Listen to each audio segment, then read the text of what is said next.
Graça e paz a todos. Passando aqui para deixar mais uma palavra de reflexão para nós nesse dia.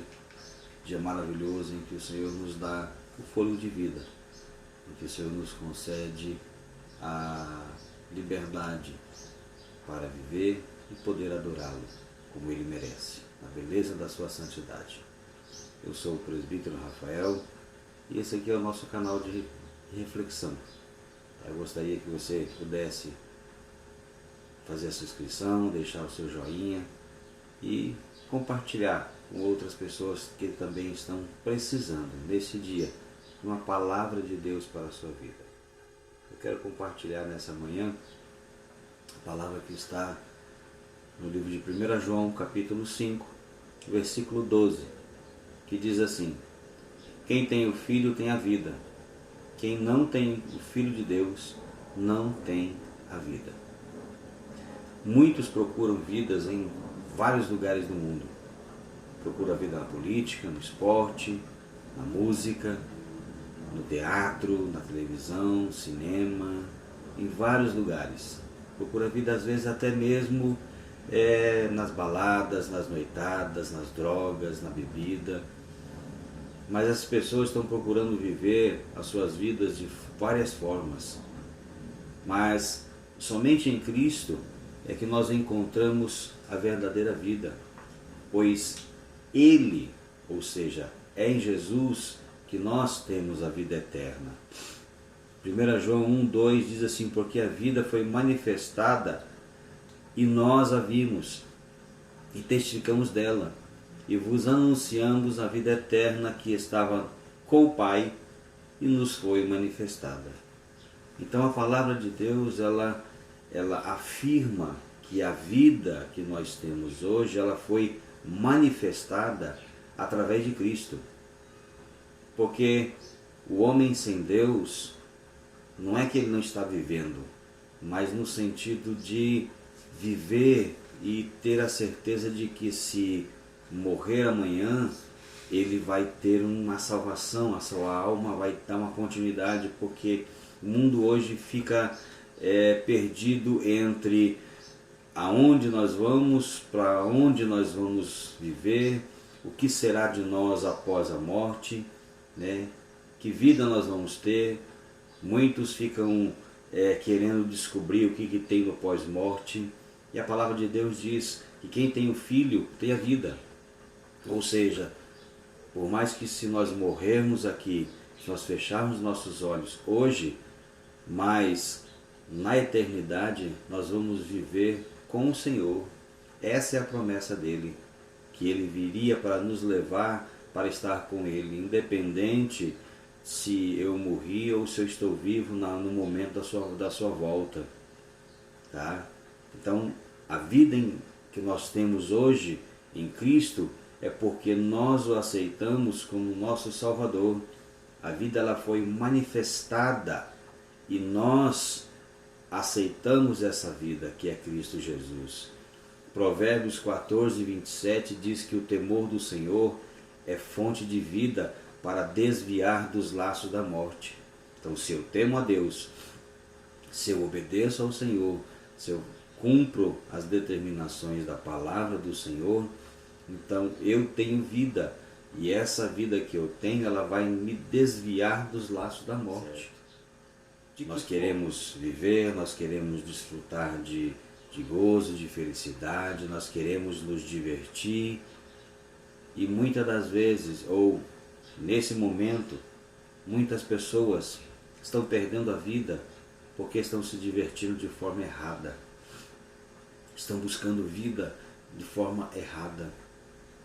Muitas pessoas nesse momento, muitos jovens nesse momento, estão morrendo de overdose, estão morrendo com um tiro nas cidades aí por conta de uma vida que ele busca viver autônoma, ou seja, eu não dependo de ninguém, eu dependo de mim mesmo, Deus não manda em mim, quem manda na minha vida sou eu.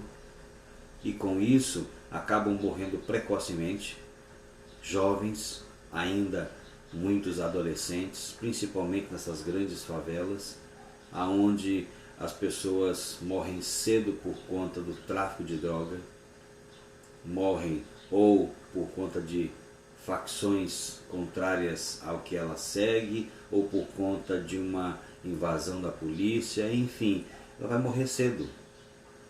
Essa é a vida que ele escolheu. Agora a palavra do Senhor diz que aquele que teme o Senhor, tá, ele tem uma fonte de vida que o faz desviar dos laços da morte. Então o temor de Deus na minha vida não me leva para as drogas, não me leva para a bandidagem, não me leva para uma vida dissoluta em que eu busco satisfação em tudo e em todos, tá?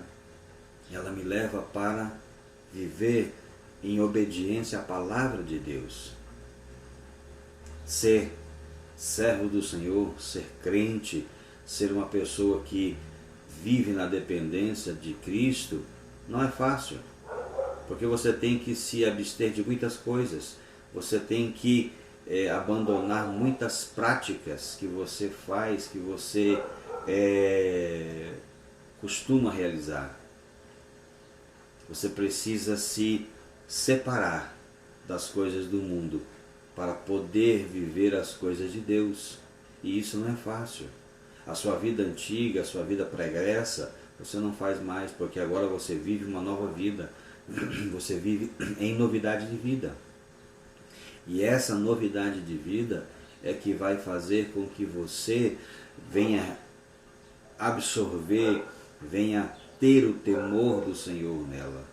E com isso, afastar, desviar-se dos laços de morte. Jó, capítulo 10, versículo 12, ele diz assim: a vida e misericórdia me concedestes, o teu cuidado guardou o meu espírito. Então, se nós estamos vivos hoje, é por conta da misericórdia de Deus. Quantos momentos que nós passamos nessa nossa caminhada em que, em algum desses momentos, era para nós estarmos mortos. Em algum desses momentos era para nós não estarmos mais aqui, por conta de acidente, por conta de livramentos que Deus nos deu em alguma festa lá, quando nós estávamos no mundo, principalmente. Né? Várias e várias vezes o Senhor me livrou quando eu estava afastado da presença dEle. E depois que eu voltei para a presença dEle, Ele me livrou de vários acidentes.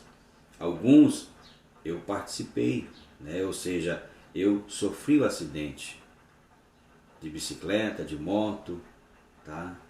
Mas isso não quer dizer que Deus não me guardou. Ele me guardou, só que eu passei por ele. É uma experiência que eu tenho de livramento da parte de Deus. Mas tudo isso acontece pela permissão do Senhor. Agora, se nós não buscarmos viver, se nós não buscarmos ter uma vida com Deus, isso seria abreviado por conta da minha negligência para com a palavra do Senhor. Então Jó diz que Deus, Ele nos concede vida e misericórdia. Misericórdia para vivermos nesse mundo, em meio a tanto caos, em meio a tanta desgraça, em meio a tantas atrocidades. Tá, nós vimos o que aconteceu no Líbano aí, mais de 150 pessoas morreram, tudo por conta de uma falha humana. Era a vida que eles viviam ali, em meio ao perigo, em meio às adversidades. Essa era a vida deles. Tá? Às vezes poderia ter alguém ali que era fiel ao Senhor, que servia ao Senhor com fidelidade e foi ceifado, mas está guardado na presença de Deus. Ok? Mas acima de tudo, Deus nos concede vida e misericórdia. E o cuidado dele guarda o nosso espírito. É o cuidado, é o zelo dele que guarda a nossa vida para nós não perecermos, para nós não cairmos. Conta uma história de um jovem,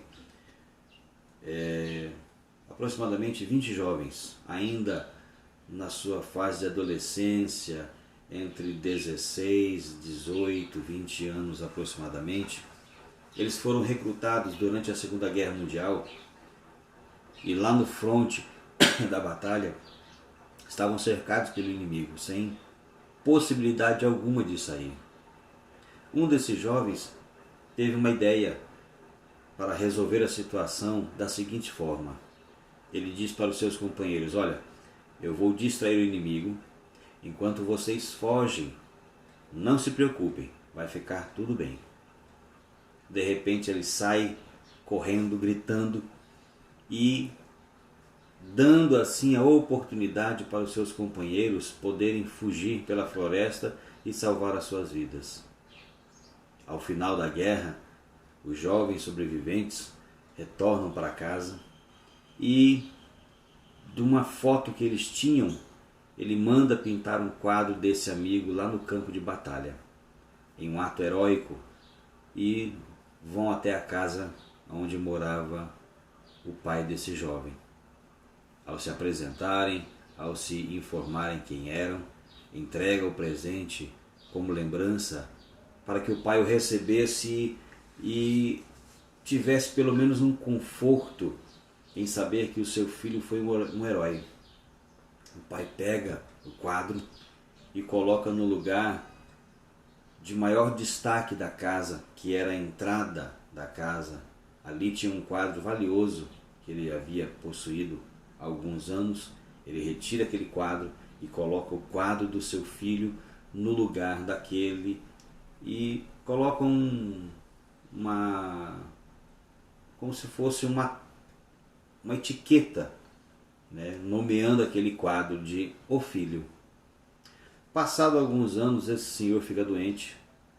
Como não tinha mais filhos, né, era filho único, ele resolve doar todos os seus bens para o Estado, para alguma organização ali que cuidava de pessoas, de crianças, enfim, para algum orfanato desses que o Estado controla. Deixa toda a sua herança e, após a sua morte, ele deu orientações para que realizasse um leilão, tá? E vendesse todas as obras de arte que ele tinha para arrecadar dinheiro para aquela fundação. Obras de pintores famosos, obras de grandes mestres da pintura. Ao começar o leilão, o leiloeiro inicia, né, informando que primeiro iria vender o quadro do filho, que era uma exigência do ex-senhor, né, que faleceu, o ex-dono. Só que aquele quadro não era de nenhum pintor famoso, não era de ninguém de expressão no mundo artístico. E para finalizar, ninguém quis dar o lance. Não era um quadro pintado por um Rembrandt, por um Da Vinci ou por um Michelangelo da vida, enfim. O leiloeiro então recomeça novamente a cantar os lances e um senhor lá no fundo, já velho, já idoso, com os cabelos brancos, ele dá um lance de acordo com a possibilidade dele. Digamos hoje, vamos supor, R$10. Ele estava sentado lá no fundo, ele dá o lance, o leiloeiro bate o martelo, ninguém mais dá lance, né? Ninguém se interessou pelo quadro, o leiloeiro bate o martelo, vendendo. Enquanto está nesse intervalo desse primeiro leilão, todo mundo agitado, né, tal, preocupado com o próximo lote, e de repente o leiloeiro bate o martelo novamente, indicando que o leilão havia terminado. Muitos protestam, muitos replicam por que havia terminado, e o leiloeiro então explica a exigência do falecido. Era que quem comprasse o quadro, o filho, levaria todos os quadros da coleção pelo valor de um único quadro. Então, quem quer o filho? Para se ter vida eterna, para se ter uma boa vida, para se desviar de laços de morte, para ter o cuidado de Deus, para guardar a nossa alma, o nosso espírito, nós precisamos ter o Filho. Quem quer ter o Filho? Aquele que crer no Filho tem a vida eterna, mas aquele que não crer no Filho não terá a vida eterna, mas a ira de Deus sobre ele permanece.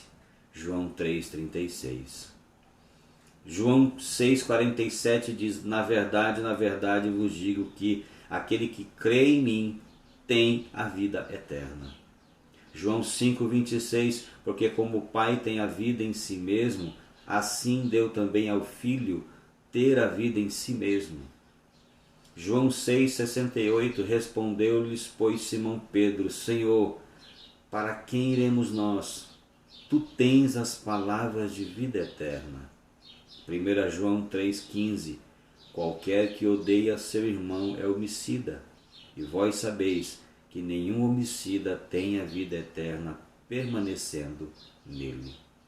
A palavra é muito clara que somente em Cristo, somente através do Filho é que nós podemos ter a vida eterna. Então o que você vai escolher hoje? Qual que é a obra de arte, vamos dizer assim, que você vai levar para a vida eterna? A condenação ou a salvação? A vida com Cristo ou a vida sem Cristo? Não é uma utopia, não é uma lavagem cerebral que fazem em nós. Isto é realidade. Jesus vive, tá? Ele é Deus. Ele se sacrificou por nós na cruz do Calvário. Ele deu a sua vida por nós.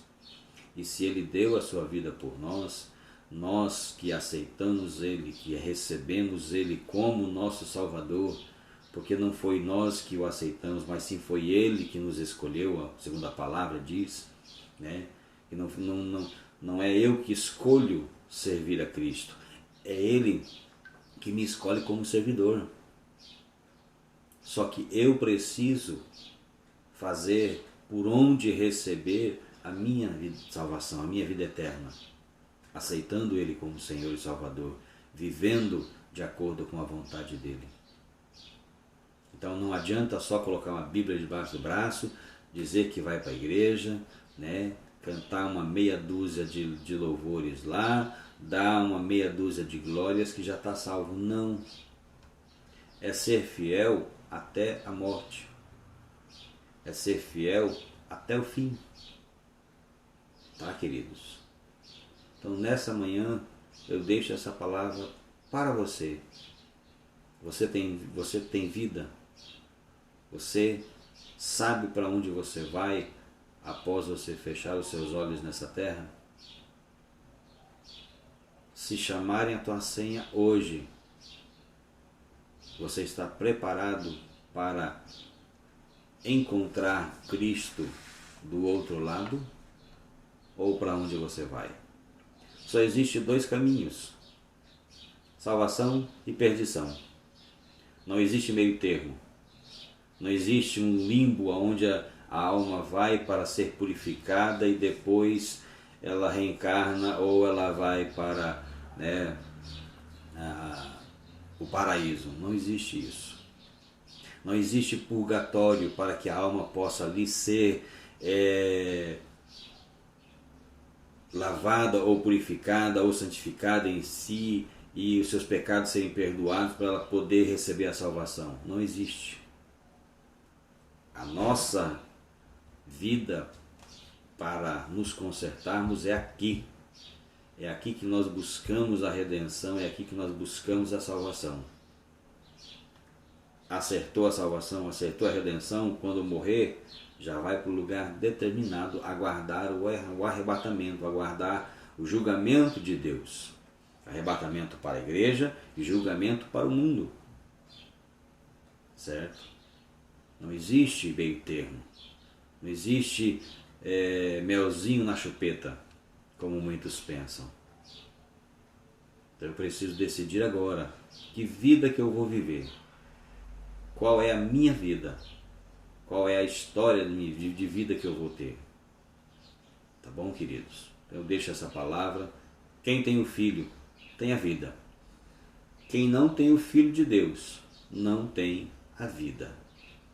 Isso é claro. Aqui está bem objetivo o que a palavra quer dizer para nós nessa manhã. Eu deixo essa palavra para todos. Fiquem com Deus. Não esqueça de dar o seu joinha, de marcar, de compartilhar com os amigos, com os parentes, com quem você sabe que precisa receber uma palavra de Deus para a sua vida. Ok? Deus abençoe. Fique com Deus na paz do Senhor.